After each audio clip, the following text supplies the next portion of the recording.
that is most famous fast food restaurant, as I think so everyone knows about it. Yes.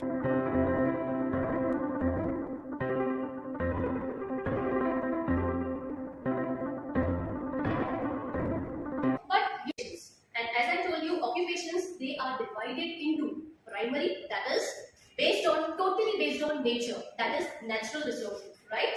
Second one is secondary occupation. Now here secondary occupation, it is totally depend on the primary occupation, and then the products here are enhanced and processed. Fine. So that is the bit advanced occupation.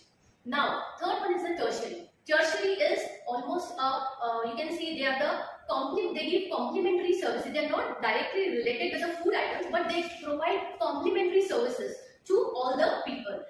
And last one is the quaternary. And what is the quaternary? These are some specialized, expertise people. They correct whatever the product is being. So what is the main difference between tertiary and quaternary occupation? Tertiary occupation is all that related with manual service, manual labor, whereas quaternary occupation is all that is related with intellectual service. Things you have to take care of is time utility and place utility. If the product doesn't reach the perfect place at perfect time, it is of no use. Like I'm giving you one example of world's only vegetarian city of Gujarat. It is Palitana in Bhavnagar district.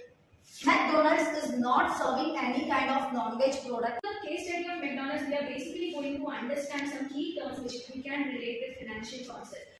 What is a franchise? So franchise is nothing but it's an agreement between two parties where a well-established business organization sells its business to some other party, but over there they are supposed to pay a certain amount of fees over there, which is called as franchise. The producer of the manufacturer of the company among the consumers, and we all very well know that we identify McDonald's because of this person or this cartoon, the comic clown over here, who is named as Ronald McDonald. So you can see the evolution of Ronald McDonald.